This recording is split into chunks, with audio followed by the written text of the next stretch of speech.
What do you think are the traits of a business person? For somebody to know that they are quite a business person, they have to be resilient. For me, I got to understand the perspective about leadership is you do, then people copy what you do. You owe people feedbacks. I mean, when I mean feedbacks this time is you owe it to them that you have to communicate something you are slacking on. For one skill I know I'm yet to really build on is follow up. Follow up is hard though. I know, right? Follow up is hard. I mean, the more you do, the more you get better at it. So, I mean, a book I read for January, my book for January, which was Atomic Habit, was talking about repetition over perfection. A business person is a leader. If you can lead something, if you can lead yourself, if you can lead certain numbers of people, you're a business person. So when people see that you care about what they want to say, you care about what they want to rant about, you care about what they want to share, you care about certain set of things, it positions you ahead of your competitors, basically. If you have a vision to sell a solution to particular problems, you're a business person. Dr. Martin Luther King or Malcolm X? Malcolm X. Futa or OAU? Futa. Palm wine or whiskey? Hey, palm wine, no, emo guro.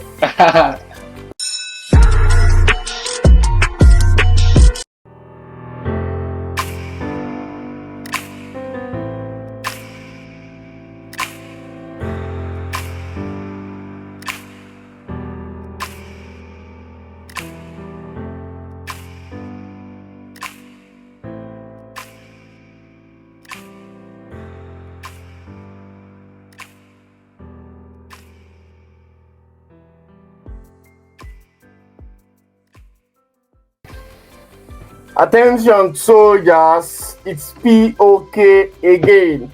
How are you guys doing? It's your favorite host on your favorite show, Get Your Life Together. I hope you guys are fighting, like I always say, because you have to keep fighting. That's what we do here. We don't quit. We can fight wounded, we can fight depressed, we can fight with the whole community against us, we can fight with our heartbreak and then fight anyhow, but we don't give up. That's what we don't do. So soldiers, I have another general here with me, a general in the world of business, a general in the world of customer relationship, a general in the world of sales. Of course, Get Your Life Together is a podcast that sought to help you gather your life together. And when you are getting your life together, you get your life together in the realm of business, you get your life together in the realm of relationship, you get your life together in the realm of personal development and academics. And then, that's what we Get Your Life Together podcast is for. And of course, we discuss masculinity at times. But today, we want to get our life together in the realm of business. And I have with me here OluwaFeranmi, who's going to be giving us so many tips. This guy is a top general, like in the world of business. And he has done it. I've seen him do it. I always say, I don't like talkers. So many people can talk. Everybody can talk. You just say, oh, you have to do it like this, like this. But you have few doers, right? Just like that podcast I released earlier that I called Complain Less, Do More. We have less, but Feranmi is a doer, and that's why he's here today to talk to us on Get Your Life Together. Moving straight to Feranmi. Feranmi, how you doing? Hi, Mr. Kolawole. Thanks for having me. Yeah. Thanks for having me. Good to have you. So, who is OluwaFeranmi? Let's start from there. So I mean that's a very deep question. That looks like, pitch yourself. My name is Feranmi, and first off, I don't like Amala, so I think that's like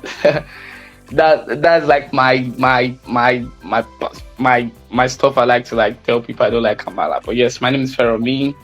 Currently building a career in marketing and sales. Majorly trying to be a specialist in sales at the moment. I'm finding book fascinating. I love jollof rice a lot, and I love to profile solutions. So that's what Feranmi is. Awesome. That's who Feranmi is. Somebody that does not like Amala. You get? That's your love. So Feranmi is going to be discussing customer relationship, trust building, and other sales arc. Feranmi, see, there's a connection between customer relationship and sales? Yes, there is. I mean, let's put it down to the fact that if you don't have connections with certain set of people, you don't like get to make them like you, like your products, you cannot sell. So the people really matters. So building relationship with people is quite essential in terms of closing sales, in terms of driving revenues. Yes. But I've personally had, I think, if I can base it on statistics, I would say 7 out of 10 Nigerian businesses that I have talked to, maybe patronized or some way, are bad at customer relationship. You see that they don't know that there's a relationship between their sale, between their revenue and their customer relationship. You see that they don't know. I mean, I'm also of the same thought too, and I think it's just people not paying attention to the fact that, I mean, let's go back to data, let's go back to numbers. It takes you, for 8 naira you spend in acquiring a new user, you spend 6 naira less.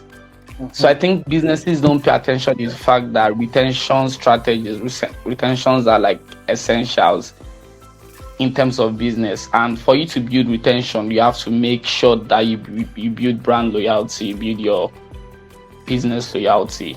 So let's just assume that they are ignorant as to the fact that customer relationship is key. It's very, very key. Especially these WhatsApp vendors. I mean, these guys have done. Yeah, they're very nasty, saucy people. I think he talks about the people in general, not. I mean, some business owners will make sure they check upon you and all those things. Yeah.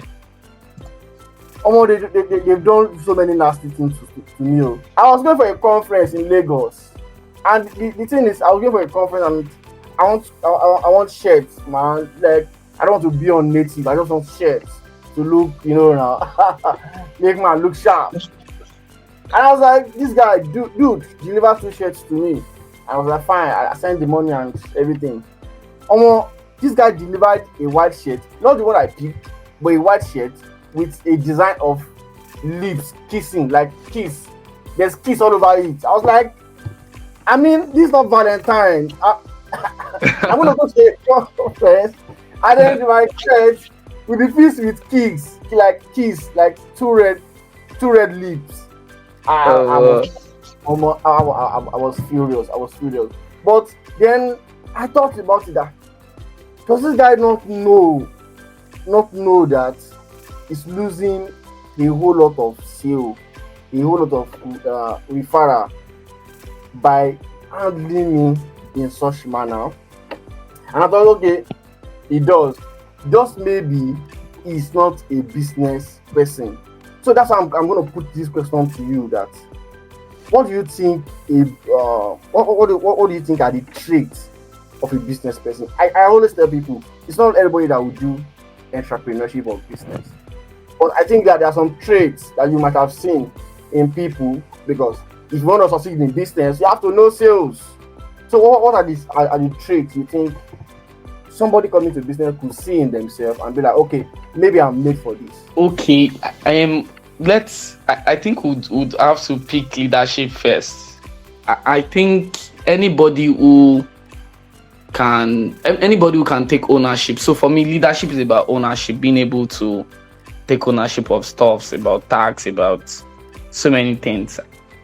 And let's take a business person is a leader. If you can lead something, if you can lead yourself, if you can lead certain numbers of people, you're a business person. Secondly is, I mean, for every businesses out there, they are definitely selling a solution.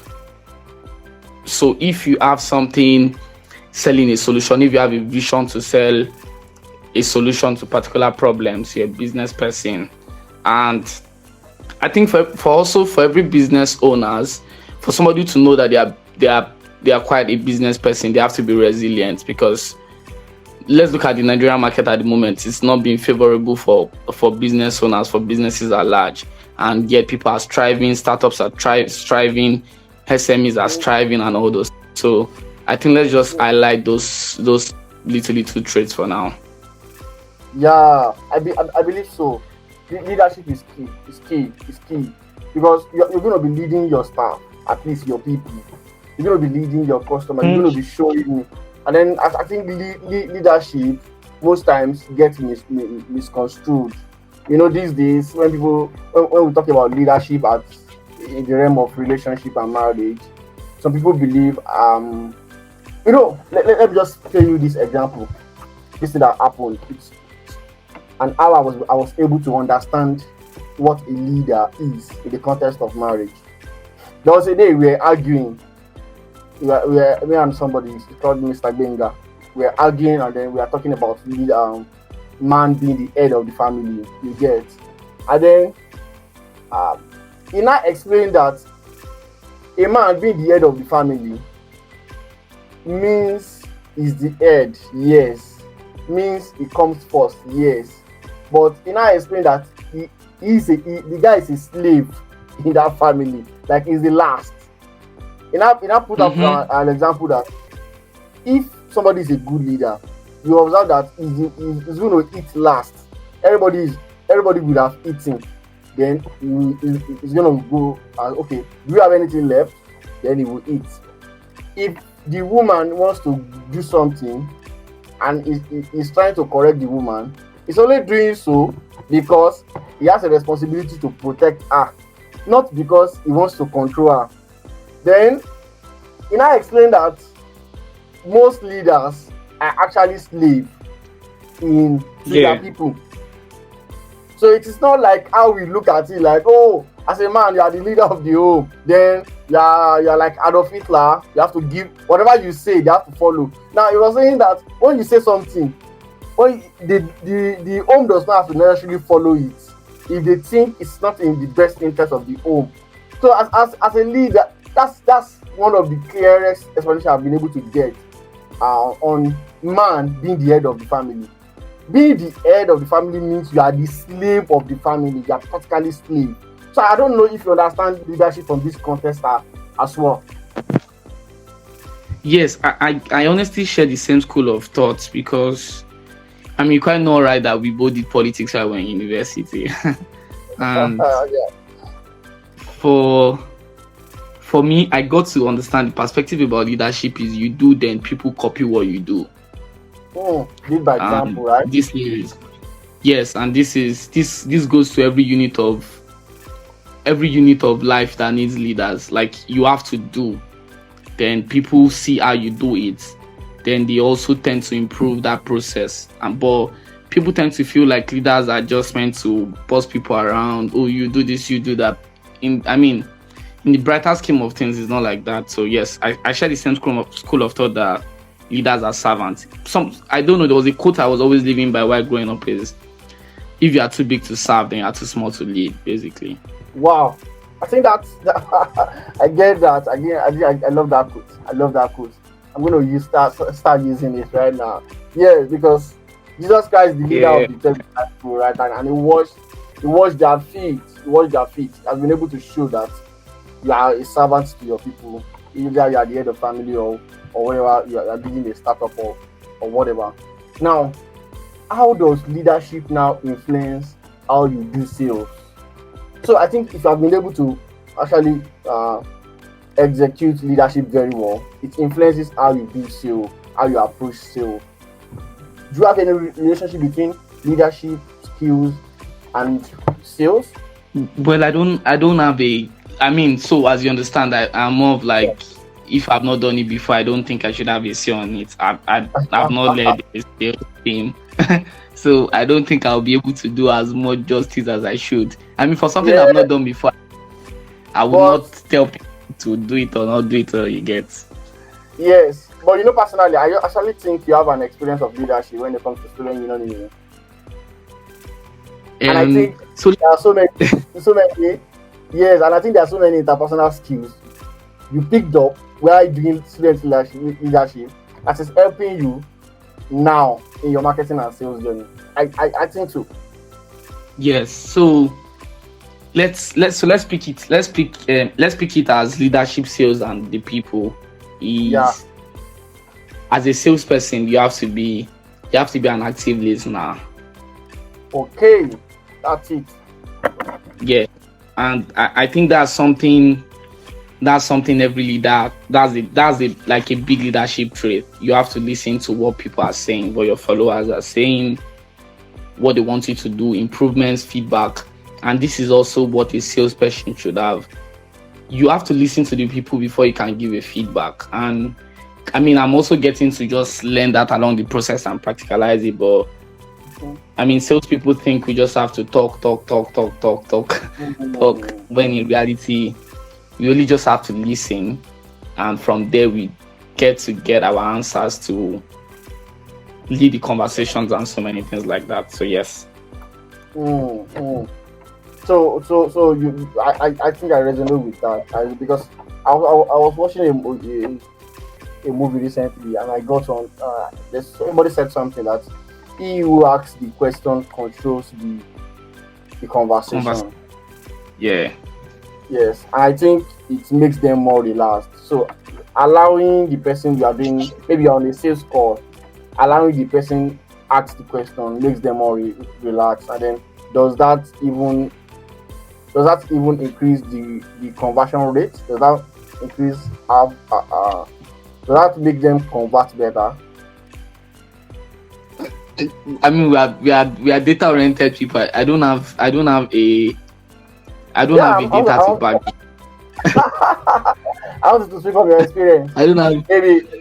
Yeah, I don't have a data to back that up. But I mean, just as you said, from my experience, I've found that people like to be listened to, because it's rare you see people that actually listen. So when people see that you care about what they want to say, you care about what they want to rant about, you care about what they want to share, you care about certain set of things, it positions you ahead of your competitors, basically. So yes, I would say 60% improves conversion rate. Yes. And another leadership skill, another people skill that I think is very, very related to SEO is communication, effective communication, ability to speak very well. So I don't know, how have you been able to build your communication skill? Like I've known you for more than a decade now, for sure, yeah. So, but I want to know how have you been able to build your communication skill over the years, and how it's helping you now in SEO? So I'm going to be honest, I used to be a bad communicator, because I've outgrown that stage. I just felt like there was no need for anybody to understand what I'm trying to say. Yeah. Because I just didn't care. But I mean, 2022 up till now, just as you said, effective communication is your receiver getting to understand the things you're trying to pass across, and this is even if you're a professor or somebody who is like an English guru, somebody, and you see somebody who does not understand what you're trying to pass across, what makes the communication effective is that you're coming down to their level to communicate exactly what you want them to understand, and they have to understand it. So the moment I got to understand that, I started like treating everybody differently. So if I see somebody who is like quite different from me, I tend to communicate it differently. And a lot of the time, I think something that also helped me improve is I try to get feedback. Please, did you understand what I'm trying to pass across? If you did not, can I come again? And I mean, this is something I also do to my friends. I mean, people who relate with me was, do you get this? Do you want me to go over it again? Do you want us to go over it again? So yes, that has helped me improve my effective communication. Yes, that's it. I believe one of the things I actually did to myself is I try to use my WhatsApp status to communicate. Like I'll just write when I was learning. When I just joined marketing, I actually used my WhatsApp status to learn writing. I'll just write whatever is coming to my head. I'll just write. I'll just write, and here we go. So I always tell people that I new into SEO, that new into marketing, like just do it. Just do. Like I believe you learn these things at the goal.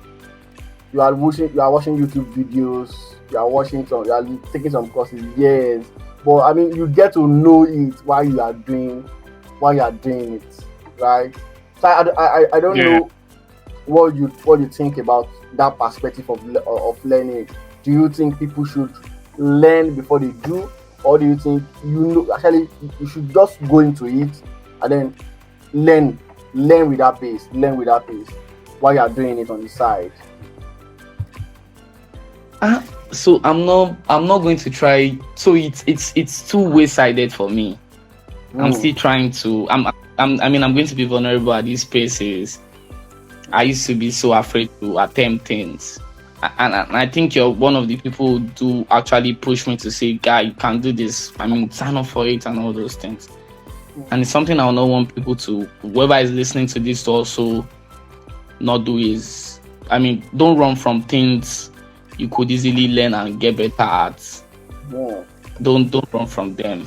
And I mean, the more you do, the more you get better at it. So, I mean, a book I read for January, my book for January, which was Atomic Habit, was talking about repetition over perfection. Wow. So a lot of us are trying to be 75% today, 30% tomorrow, 25% next tomorrow.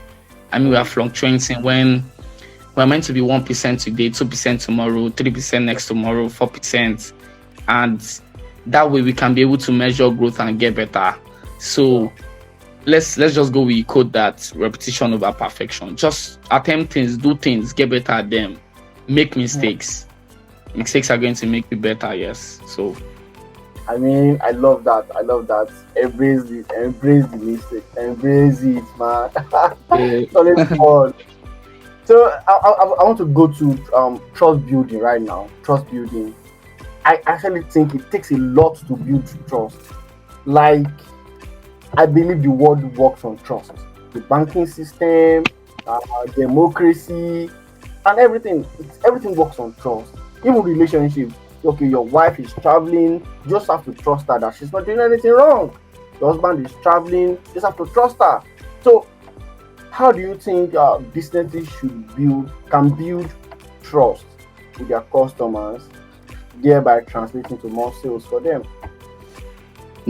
so let me just say, just always show up. So the point is, the reason why all of us would go for whatever we are still stuck on, I mean, in terms of products, is because they are reliable. So, We understand that we're not perfect, but for 10 times you want to use a product and 6 times they turn up for you, that's a good figure. And even for the fourth times they don't turn up, but because you've built brand loyalty for the 6 times, they will defend you. And as a business person, you have to also be transparent, integrity. You have to let people know this is that. And I think the next one has to be empathy. cool. So what empathy does is putting yourself in the shoes of your customer. When people tell you that this is not like this, you tend to agree with them because customers are always right, and you tend to make them feel that you feel their pain. But most people don't tend to do that. They feel like, oh yes, don't stress me and all those things. But let them know you feel their pain. Only that empathy alone is enough to buy people over. Like, oh yes, you feel what I'm feeling. I mean, you're sorry about that. Even if you fucked up, I'm going to move on. So I hope my answers answered those questions. Yeah, it does because empathy is it's a very, very important part of building trust, because people just want to know that you feel their pain.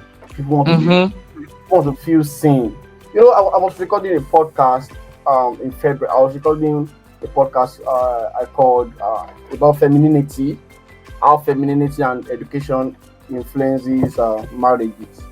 And one of my speakers, she mentioned that, of course, my husband is smart. Of course, my husband is good. Of course, my husband is this and that. But every time he asks for my opinion about something, I feel seen. And I mean, that just went right into me. I think Yeah. everybody wants to feel seen. Even your Yeah. staff, your customers, they want to feel like, oh, do these people even recognize me? And I think that that says a lot um, about businesses that are exploring exploring empathy. They want to know that Mm-hmm. this business is feeling my pain. I, Then, this business is seeing me. At least I feel seen and all those kind of things. But yeah. I believe it's a whole perspective when it now comes to physical businesses.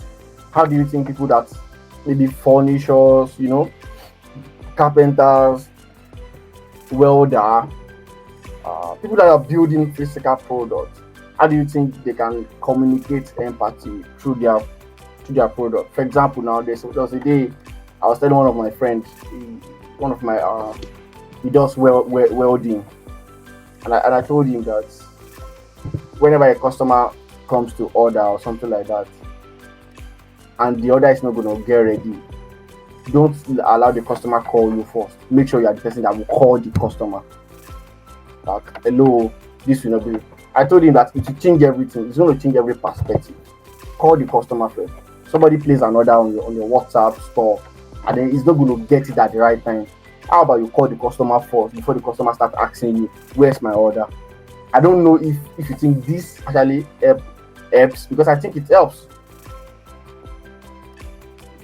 Yes. The last one you said was something I started using too, Wow. because people must understand that you owe people, as a business, you owe people, you owe people feedbacks. I mean, when I mean feedbacks this time is you owe it to them that you have to communicate something you are slacking on. Oh yes, I'm sorry I could not deliver thing because of certain reasons. I always tell my friends who like have small medium businesses that they have to always communicate certain things to their customers. Oh, I'm sorry, my delivery guy could not do this, instead of having to tell lies. So let's go back to the main question of how physical businesses can be empathetic. I mean, we've discussed it. I mean, the online part and the physical part are not so different themselves. But Wow. if there's anything I'm so sure of, is that countenances matter.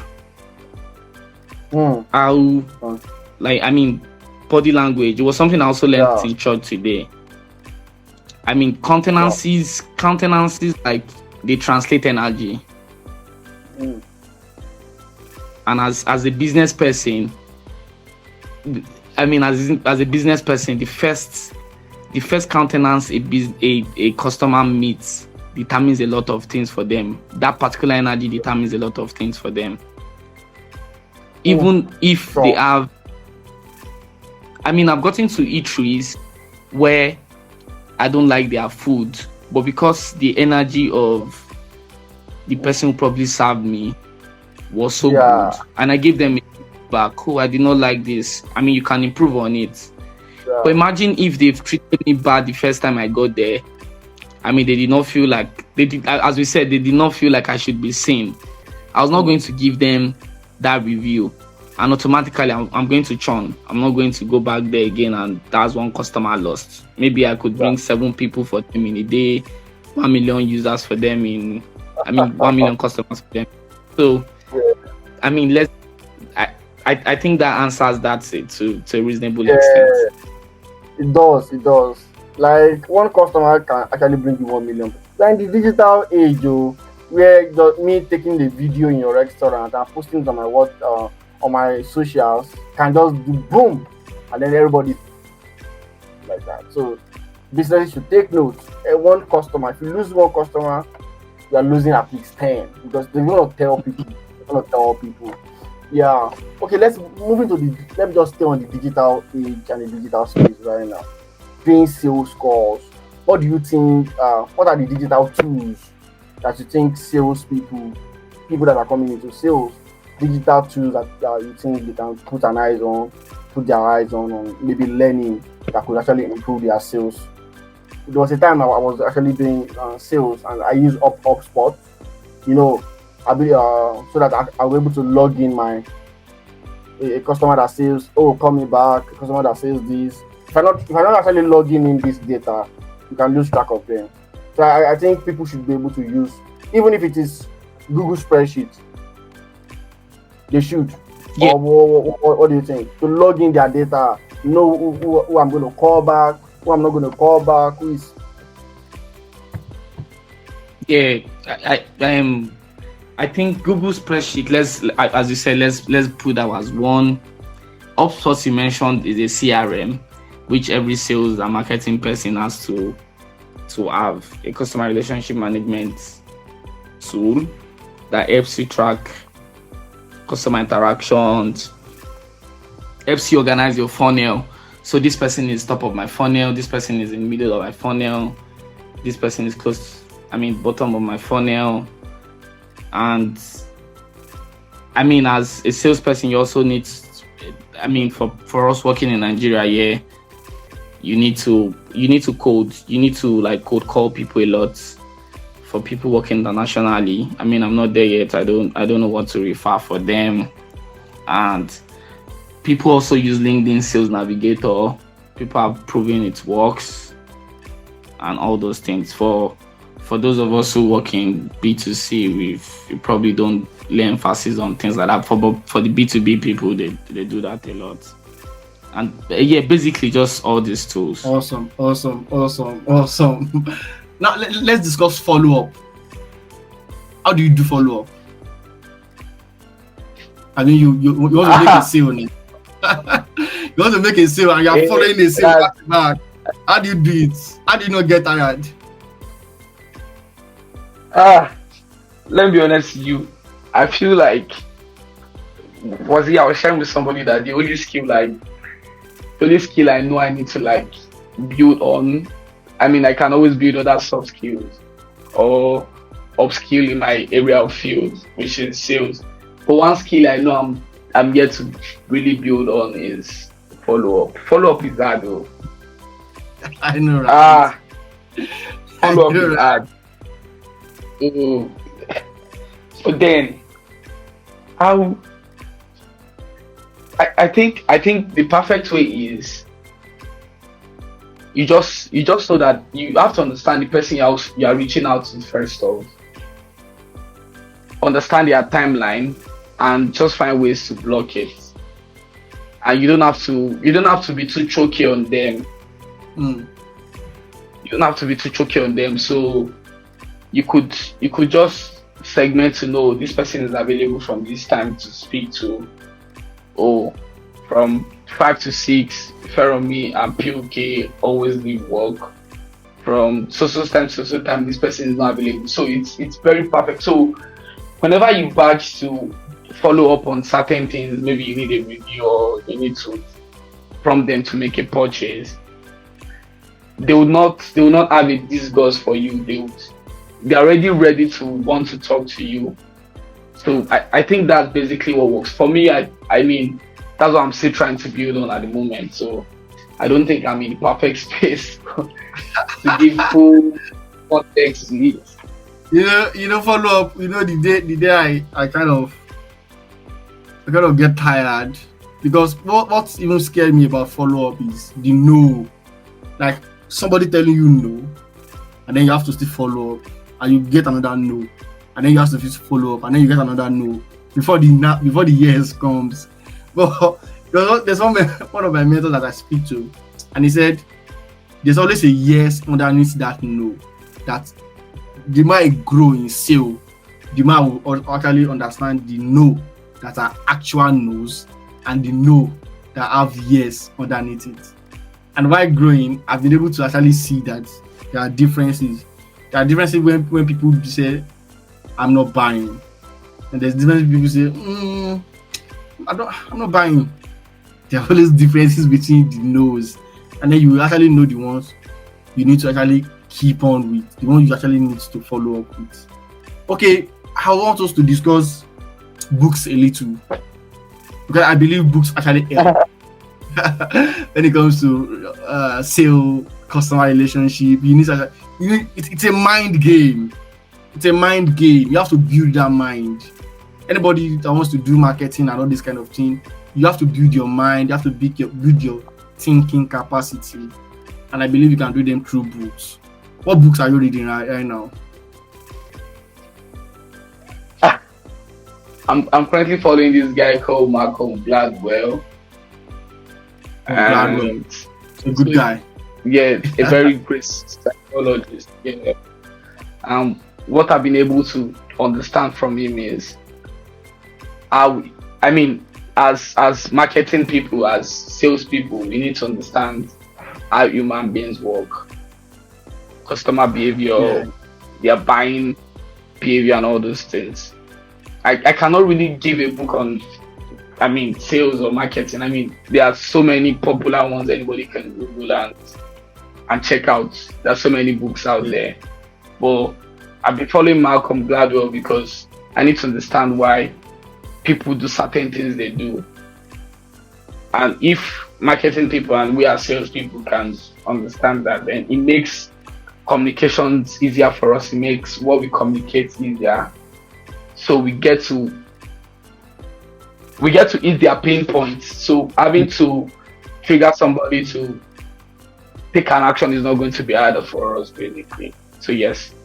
So I've been reading Tipping Point. I bought David and Goliath. That is not related. I don't think that's related to sales and marketing. So, I'm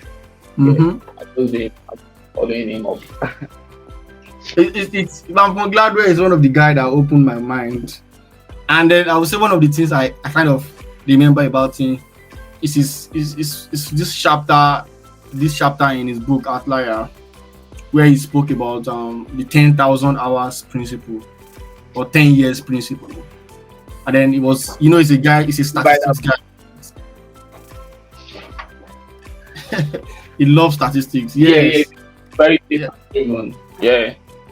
So Outlier, in Outlier, what I remember the most, I think that was one of the things that helped me when I was new into marketing. When I was new into marketing, I was actually looking for jobs. No jobs. You are my friend, right? I remember calling you. I remember calling you for hours and then having conversation with you. But I don't have a job there, So I picked up a job with a startup that wasn't paying me anything. I think I was earning 0 naira. But one of the things that made me keep on doing that job, I think I did it for about 8 months before I now got my first paying job. But something that kept me in the game was this thing I learned from Malcolm Gladwell. He said everybody that is a master of a skill, they either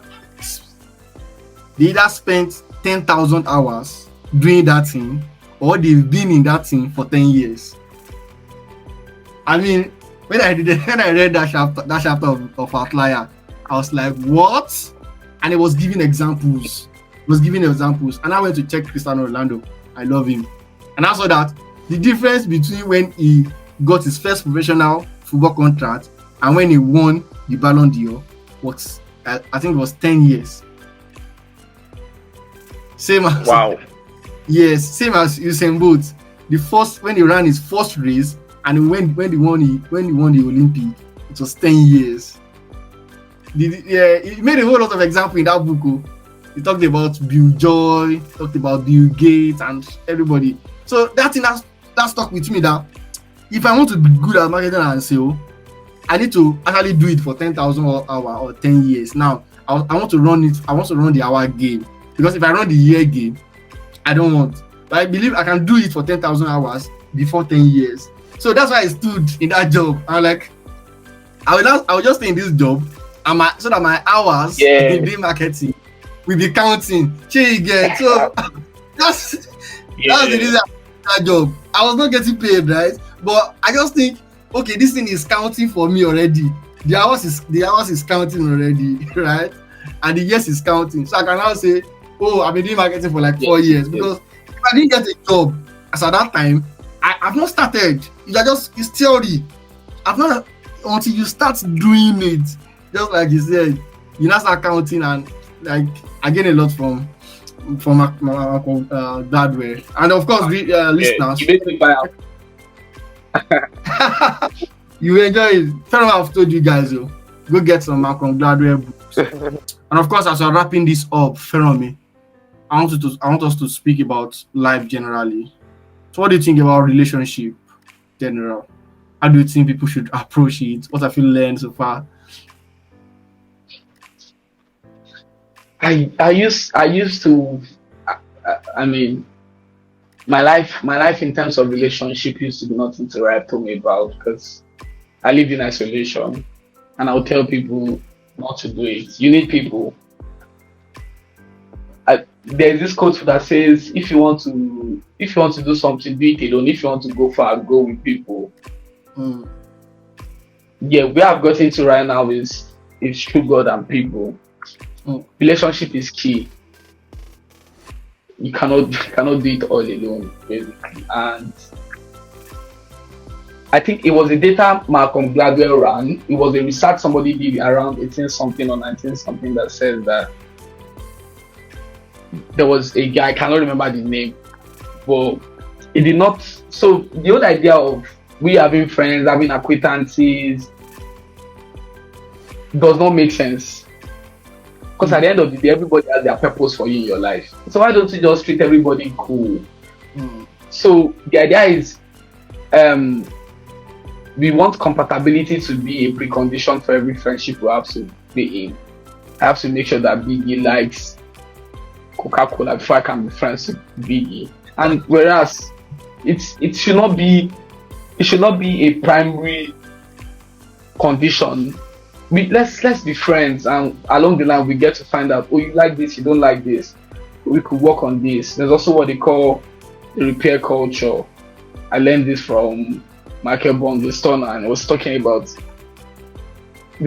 for things we tend to not want to relate to people about again, I think we can actually work on. But everybody just says, oh, damn it, there are 20,000 people who wants to be my friend out there, and we keep losing the amazing people who should be in our life. So relationship is key, and I'm beginning to do that.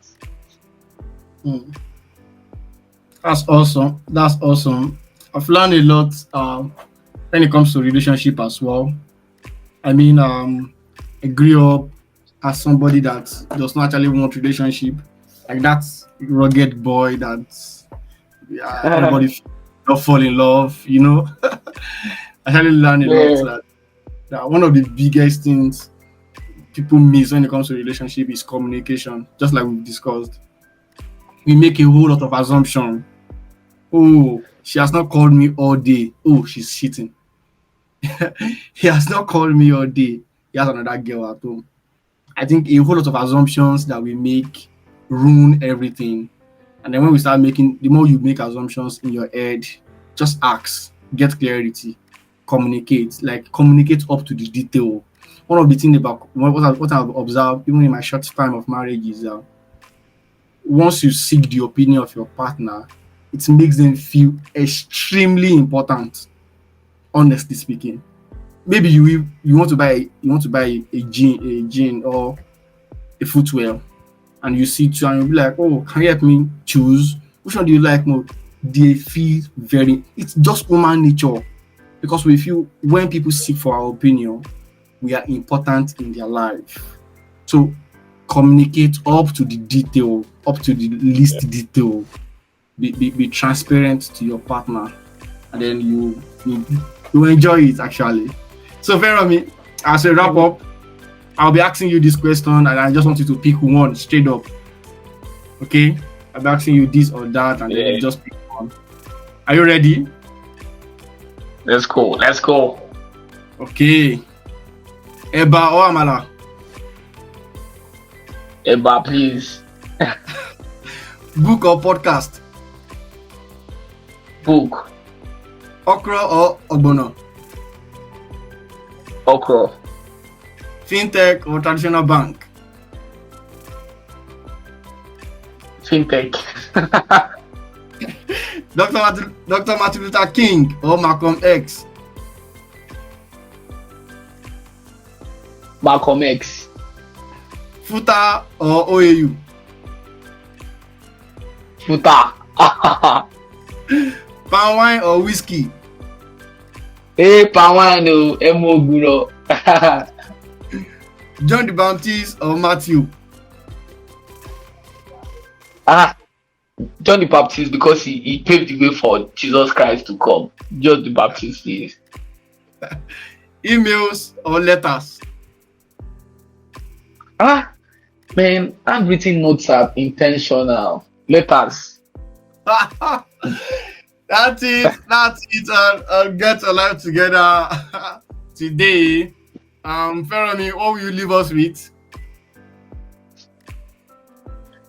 I mean, just it is this quote I started living by. Just live. Learn to live before you learn to die. Enjoy yourself every day. Don't be too uptight. I mean, this advice is for me as well. Just live. Everybody you meet, be good to everybody. Just enjoy your life. Yeah. Do what you Thank you. love to do. Thank you so much for coming to my show. I hope next time if I call you, come around again. Yes, so I'm going to gladly. All right. Take care, soldiers. I'm out.